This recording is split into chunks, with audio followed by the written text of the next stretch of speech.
Buyer's agent or no buyer's agent? That's the question. This is Nathan Jennison of the Mortgage Architects. And if you're watching this, chances are you're a buyer who's out in the market and you're trying to figure out whether or not you need a buyer's agent. And this is all after the post-NAR decision, in which case the home that you're purchasing may no longer pay that buyer's agent commission, leaving you on the hook for it.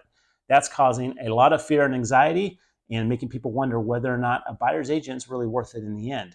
So if you think that all a buyer's agent does is simply show you houses and you can do that, that's one perspective. However, I'm going to give you some other information that I think is really important to consider as you make this decision.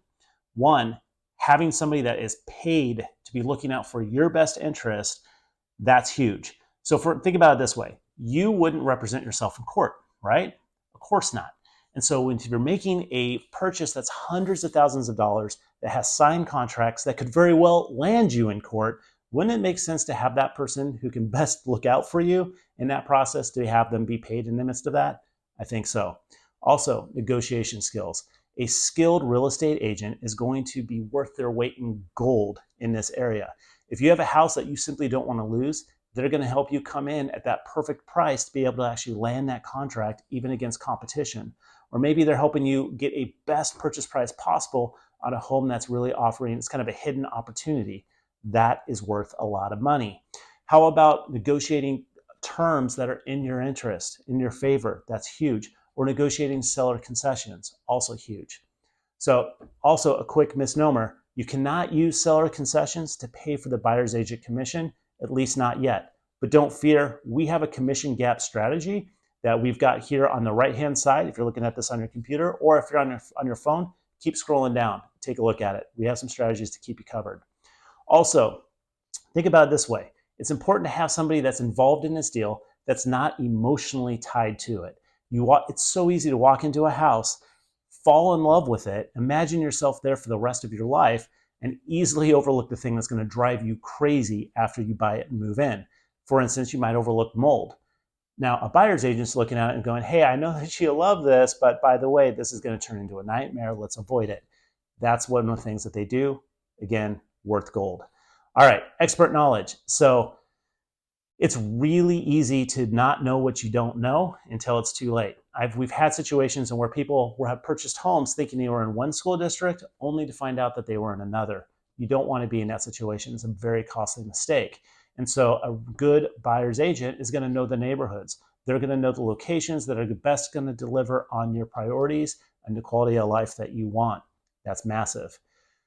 Knowledge of the market and home values. So for instance, we're not in Kansas anymore. If you're wondering what that means, I guess unless you are in Kansas, wherever you're purchasing your property, there's a specific market to that location. And a good buyer's agent is going to know that. They're going to know what homes are selling for. They're going to know what that competition looks like. They're going to know what it takes to get under contract and how to negotiate that. I see all the time family members that live in other parts of the country getting involved and offering advice and saying that house isn't worth that much, but they live in Kansas. And so the reality is there's really not a comparison. The home that you're purchasing, you need somebody that lives in that area, that knows that area, to be able to help you navigate that particular area, that dynamic market. Also, conditions and being able to spot them before they cost you money is huge. So for instance, you walk into a home and you love it and you're going to make an offer, but your buyer's agent knows, hey, this floor is sloping like crazy. By the way, did you see that crack in the foundation? We have structural issues. You should probably avoid that before you spend $500 to a property inspector to be able to point those things out. So that's another way that they save you. Education, massive. So you might be an expert in the whole real estate buying process, but the reality is most people aren't. And having somebody that can tell you what the next steps are, that can help keep you grounded and to be able to walk you through a process to reduce your anxiety, how much is that worth to you? These are all reasons why I highly recommend a good buyer's agent working on your behalf, and why we partner with them so that you have a seamless process. And so your anxiety is less and we have a smooth closing. And by the way, we'll see you at the closing table. Reach out with any questions.